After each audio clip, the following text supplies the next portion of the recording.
லாஸ்ட்டாக இருந்த வீடியோவில் வந்து நம்ம என்ன பார்த்தோம் அப்படின்னா, இந்தியாவில் கல்வி வளர்ச்சி அப்படிங்கிற 8th ஹிஸ்ட்ரியில் இருக்கக்கூடிய 5வது லெசனோட பார்ட் 1 வீடியோ தான் பார்த்தோம். அதோட கண்டினியூஷன் தான் இப்போ பார்க்க போகிறோம். Part 2 video. அறிவு அப்படிங்கிறது வந்து மனிதனுடைய 3வது கண். கல்வி அப்படிங்கிறது வந்து முற்போக்கான சமுதாயத்தின் அடித்தளமாக அங்கீகரிக்கப்பட்டுள்ளது. பொறுப்புள்ள குடிமக்களை உருவாக்குவதில் கல்வி வந்து ரொம்ப முக்கியமான பங்கு வகிக்குது. கல்வி வந்து ரொம்ப இம்பார்ட்டன்ட். பண்டைய கால இந்தியாவில் கல்வி எப்படி இருந்துச்சு அப்படிங்கிறத பார்த்தோம். வேதம் அப்படிங்கிற சமஸ்கிருத சொல்லுக்கு வந்து அறிவு அப்படிங்கிறது தான் பொருள். வித் அப்படிங்கிற சொல்லந்தான் அறிவு அப்படிங்கிறது வந்து பெறப்பட்டுச்சு. வித் அப்படிங்கிற சொல் வந்து அதுக்கு மீனிங் என்ன அப்படின்னு பார்த்தோம்னா அறிதல் அப்படிங்கிறதான் வந்து பொருள். வேதம் அப்படிங்கிற சொல்லுக்கு மூல சொல் வந்து வித்து, அது சமஸ்கிருத சொல். அதுக்கு வந்து மீனிங் வந்து அறிதல் அப்படிங்கிறதுலேருந்து அறிவு அப்படின்னு பெறப்பட்டுச்சு. நம்மளுடைய பண்டைய கால கல்வி முறை வந்து பல நூற்றாண்டுகளுக்கு முன்னாடியே வந்து உருவாயிருச்சு. பணிவு, உண்மை, ஒழுக்கம், சுயசார்பு, அனைத்து படைப்புகளின் மீது மரியாதையுடன் இருத்தல், இந்த மதிப்புகள் எல்லாமே வந்து கல்வி வந்து நமக்கு சொல்லித்தருது. பாணினி, ஆரியப்பட்டா, காத்தியாயனா, பதஞ்சலி ஆகிய பெயர்களை வந்து நம்ம கேள்விப்பட்டிருப்போம். ஏன்னா அவங்க வந்து எஜுகேஷனுக்கு பண்ண இம்பேக்ட் வந்து ரொம்ப இம்பார்ட்டண்டானது. அவங்கள தொடர்ந்து சரகர், சுஷ்ருதர் இவங்க 2 பேரும் நிறைய மருத்துவ குறிப்புகள் எழுதியிருக்காங்க. நிறைய கற்றலுக்கான ஆதாரமாக அது வந்து இருந்திருக்கு. உடற்கல்வியும் ஒரு முக்கியமான பாடத்திட்டமாக இருந்துச்சு அப்படின்னு சொல்லலாம். மாணவர்களின் திறன்களை மதிப்பீடு செய்வதற்காக இந்திய விவாதங்கள் வந்து ஏற்பாடு செய்யப்பட்டுச்சு. சக மாணவர்களுடனான ஒரு குழு கற்றல் முறையை வந்து நம்ம ஃபாலோ பண்ணிகிட்டு இருந்தோம். பண்டைய இந்தியாவில் முறையான மற்றும் முறைசாரா கல்வி ரெண்டுமே வந்து ஃபாலோ பண்ணிகிட்டு இருந்தாங்க. இல்லங்கள், கோயில்கள், பாடசாலைகள், குருகுலங்கள் எல்லாமே வந்து அந்தந்த பகுதிக்கு ஏற்ற மாதிரி வந்து கல்வி வழங்கிட்டு இருந்துச்சு அப்படின்னு சொல்லலாம். கல்வி அளிப்பதிலும் கற்றல் மையமாக செயல்படுவதிலும் கோயில்கள் வந்து முக்கியமான பங்கு வகிச்சு அப்படின்னு சொல்லலாம். மாணவர்கள் தங்கள் உயர் படிப்புக்காக விகாரங்கள் மற்றும் பல்கலைக்கழகங்களுக்கு வந்து போயிருக்காங்க. வாய்வழியாக கற்பித்தல் வந்து ஃபாலோ பண்ணிட்டு இருந்திருக்காங்க. பல குருகுலங்கள் வந்து முனிவருடைய பெயரால் தான் அழைக்கப்பட்டிருக்கு. குருகுலங்களில் நூற்றுக்கணக்கான மாணவர்கள் ஒன்றா தங்கி கற்றல் அப்படிங்கிறத வந்து மேற்கொண்டிருக்காங்க. குரு, ஆச்சாரியா அவங்கள சுற்றி இருந்த மாணவர்களுக்கு வந்து கல்வி வழங்குறதுல முக்கிய பங்கு வகிச்சிருக்காங்க. மேலும் குருவின் வீட்டில் குடும்ப உறுப்பினர் மாதிரி வந்து தங்கி கல்வி வந்து பயின்றிருக்காங்க. இதுதான் வந்து நம்ம குருகுல கல்வி முறை அப்படின்னு சொல்கிறோம். அந்த காலத்தில் முழுமையான கற்றல், ஒழுக்கமான வாழ்க்கையை வாழ்தல், ஒருவரின் உள்ளார்ந்த திறமையை உணர்ந்து கொள்ள செய்தல் போன்றவை தான் கல்வியோட முக்கிய நோக்கங்களாக இருந்திருக்கு. குறிப்பிட்ட காலத்தில் குருவுக்கும் மாணவருக்கும் இடையான உறவு வந்து வலுப்பெறும் இடமாகவும் குருகுலம் இருந்திருக்கு. இந்த காலகட்டத்தில் துறவிகள் மற்றும் பெண் துறவிகள் வந்து என்னெல்லாம் பண்ணியிருக்காங்க அப்படின்னா, தியானம் செஞ்சுருக்காங்க. விவாதிப்பதற்கும் அவர்களின் அறிவு தேடலுக்காக கற்ற அறிஞர்களிடம் கலந்து ஆலோசிப்பதற்காகவும் பல மடாலயங்கள் மற்றும் விகாரங்களை வந்து அமைச்சிருக்காங்க. இந்த விகாரங்களை சுற்றிலும் உயர்கல்வி கற்றுக்கொள்வதற்காக பிற கல்வி மையங்கள் ஏற்படுத்தப்பட்டிருக்கு.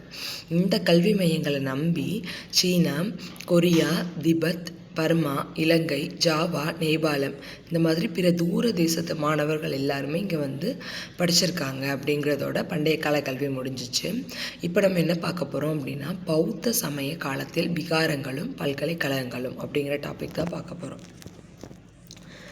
பௌத்த சமய காலத்தில் ஃபஸ்ட்டு ஒரு பாக்ஸ் கொடுத்துருக்காங்க.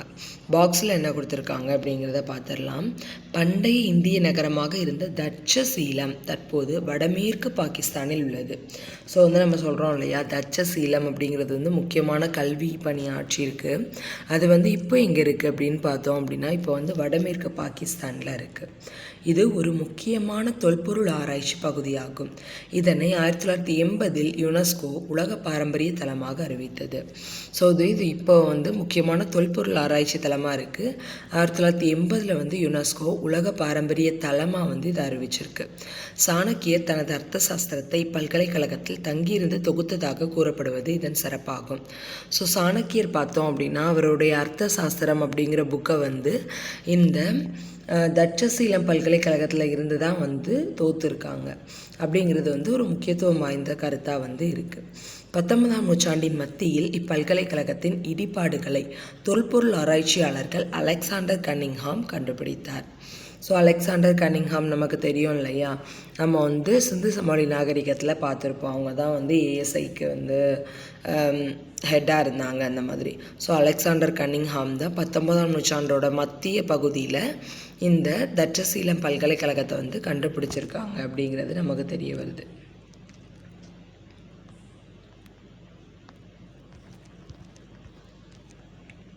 ஸோ இப்போது தட்சசீலம் அப்படிங்கிறது வந்து ஒரு பண்டைய இந்திய நகரமாக இருந்திருக்கு.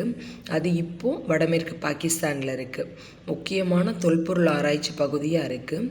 யுனெஸ்கோ 1980 வந்து இதை உலக பாரம்பரிய தலமாக அறிவிச்சிருக்காங்க. சாணக்கியர் அவங்களோட அர்த்த சாஸ்திரத்தை வந்து இந்த பல்கலைக்கழகத்தில் தங்கியிருந்து தான் தொகுத்திருக்காங்க அப்படிங்கிறது நமக்கு தெரியுது. ஸோ 19ஆம் நூற்றாண்டின் மத்தியில் இப்பல்கலைக்கழகத்தின் இடிபாடுகளை அலெக்சாண்டர் கன்னிங்ஹாம் அப்படிங்கிற தொல்பொருள் ஆராய்ச்சியாளர் கண்டுபிடிச்சிருக்காங்க.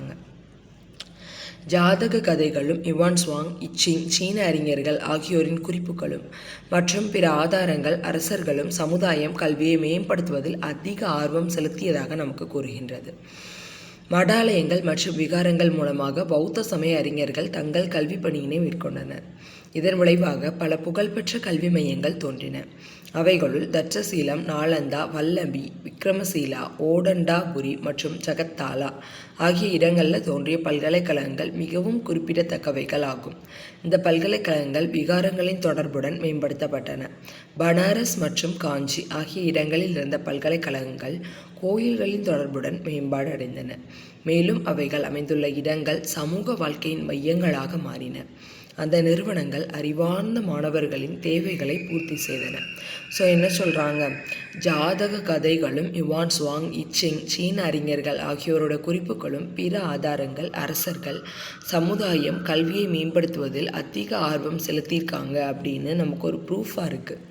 ஸோ ஜாதக கதைகளை எடுத்து பார்த்தாலும் ஓகே, யுவான் சுவாங், இச்சிங் இந்த சீன அறிஞர்களுடைய குறிப்புகள் இருக்கும் இல்லையா, அவங்க வந்துட்டு போன ஹிஸ்ட்ரி எல்லாத்தையுமே வந்து குறிப்பு மாதிரி எழுதி வச்சுருக்காங்க. ஸோ அந்த குறிப்புகளை எடுத்து பார்த்தாலும் ஓகே, இல்லை பிற வகையான ஆதாரங்கள் எடுத்து பார்த்தாலும் ஓகே.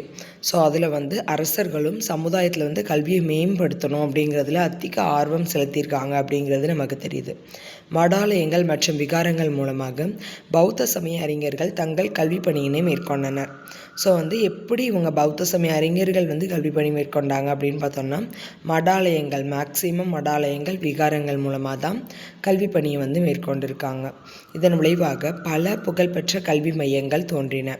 அவைகளுள் தட்சசீலம் மேலே பார்த்தோம் இல்லையா, மேற்கு பாகிஸ்தானில் இப்போ காணப்படுது. 1980 யுனெஸ்கோ தலமாக அறிவிக்கப்பட்டுச்சு.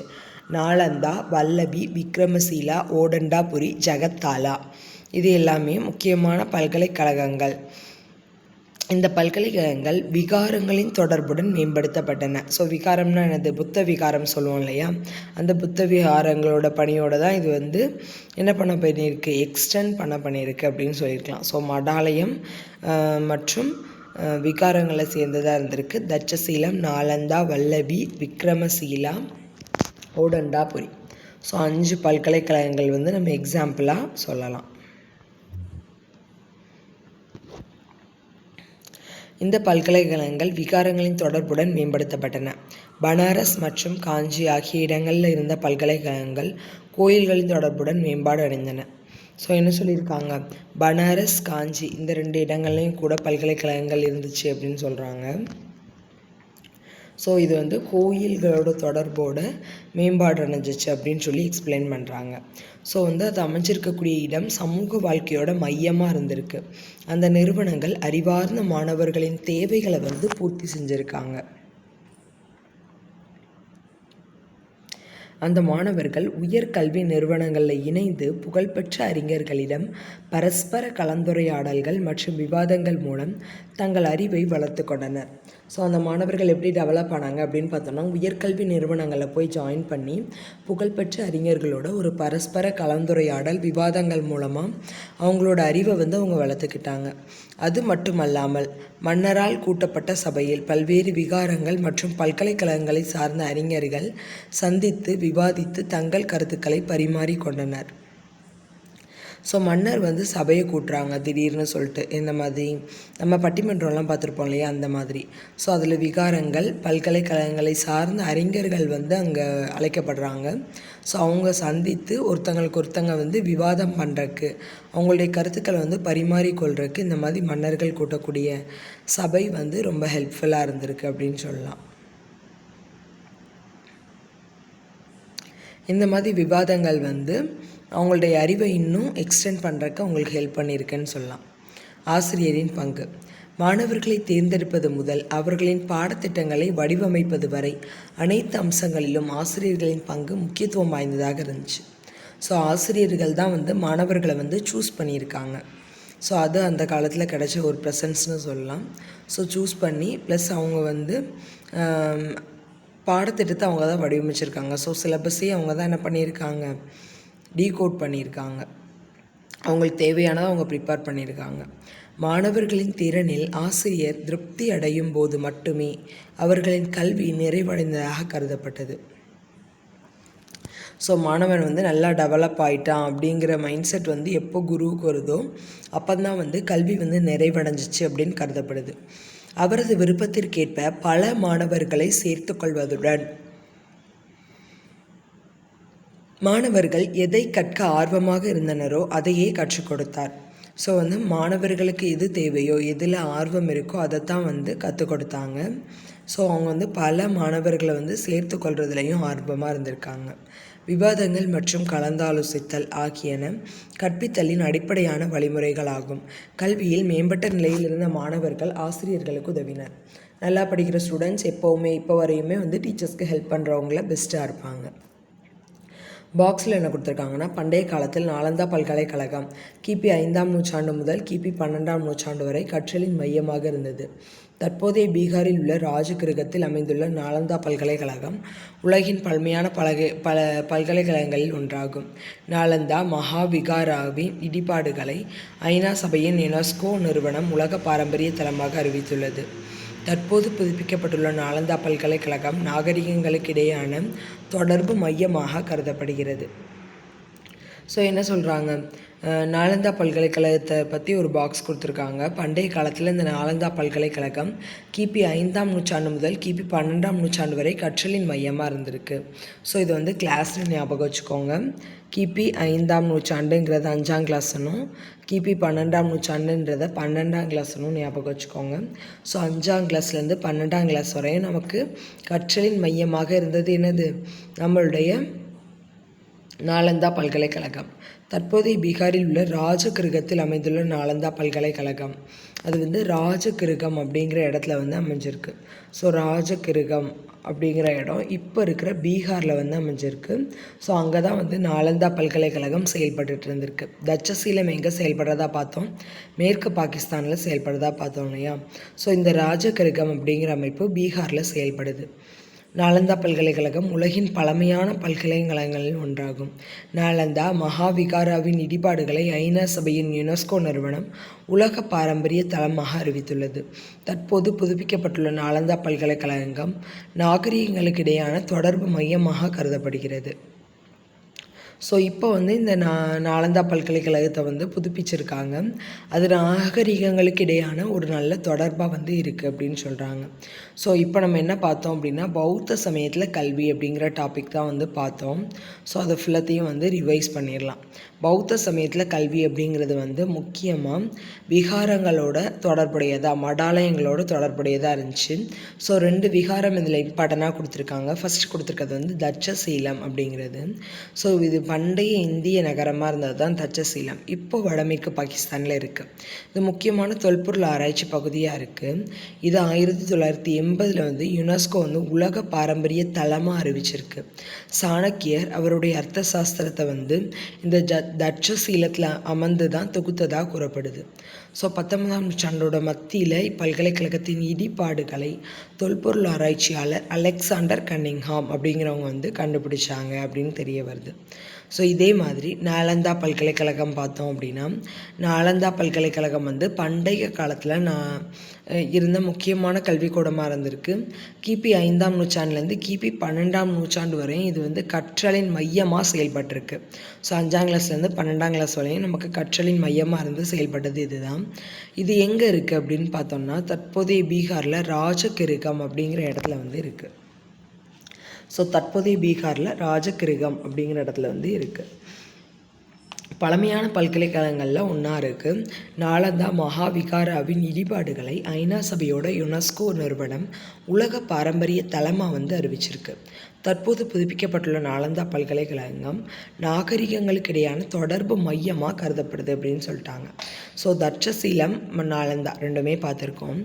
ஜாதக கதைகளும் யுவான் ஸ்வாங் இச்சிங் இந்த மாதிரி சீன அறிஞர்களோட குறிப்புகளும் பிற ஆதாரங்கள் அரசர்களும் சமுதாயம் கல்வியை மேம்படுத்துவதில் அதிக ஆர்வம் செலுத்தியதாக நமக்கு கூறுகிறது. அதாவது கல்வியை மேம்படுத்துறதுல அரசர்களும் சமுதாயமும் 2 பேருமே வந்து ரொம்ப இம்பார்ட்டன்ஸ் வந்து கொடுத்துருக்காங்க அப்படிங்கிறது நமக்கு தெரியுது. ஸோ ஒரு 5 வகையான பல்கலைக்கழகங்கள் இம்பார்ட்டன்ட் பங்கு புரிஞ்சிருக்கு. என்னெல்லாம் அப்படின்னு பார்த்தோம்னா, தட்சசீலம், நாலந்தா, வல்லபி, விக்ரமசீலா, ஓடண்டாபுரி, ஜகத்தாலா. இந்த 5 இடங்களில் தோன்றிய 6 இடங்களில் தோன்றிய பல்கலைக்கழகங்கள் வந்து ரொம்ப ரொம்ப இம்பார்ட்டன்ட் வாய்ந்தவை அப்படின்னு சொல்லலாம். விகாரங்களோட தொடர்பு வந்து மேம்படுத்தப்பட்டுச்சு. பனாரஸ் மற்றும் காஞ்சி இந்த இடங்களில் இருந்த பல்கலைக்கழகங்கள் கோயில்களோட தொடர்போடு வந்து மேம்பாடு அடைஞ்சிருக்கு அப்படின்னு சொல்லலாம். மன்னரால் கூட்டப்பட்ட சபையில் வந்து பல விகாரங்கள் பல்கலைக்கழகங்களை சேர்ந்த வீரர்கள் வந்து என்ன பண்ணாங்க, விவாதித்தாங்க. ஸோ அந்த விவாதம் வந்து அவங்களுடைய அறிவு வந்து மேம்படுத்திக்கிறதுக்கும் அவங்களுடைய கருத்துக்களை வந்து பரிமாறிக்கொள்கிறக்கும் ரொம்ப ரொம்ப இம்பார்ட்டன்ட் வாய்ந்ததாக இருந்துச்சு அப்படின்னு சொல்கிறாங்க. மாணவர்களை தேர்ந்தெடுக்கிறதுலேருந்து அவங்களுக்கு தேவையான பாடத்திட்டங்களை சிலபஸை வந்து ரெடி பண்ணுற வரைக்குமே வந்து ஆசிரியர்கள் வந்து ரொம்ப ரொம்ப இம்பார்ட்டன்ட் வாய்ந்தவங்களாக இருந்திருக்காங்க. விவாதங்கள் மற்றும் கலந்தாலோசித்தல் ஆகியன கற்பித்தலின் அடிப்படையான வழிமுறைகளாக வந்து இருந்திருக்கு அப்படின்னு சொல்கிறாங்க. ஸோ விவாதங்கள் கலந்தாலோசித்தல் ரெண்டுக்குமே வந்து ரொம்ப ரொம்ப இம்பார்ட்டன்ட் வந்து கொடுத்துருக்காங்க. ஸோ இதோடு வந்து இந்த டாபிக் முடியுது.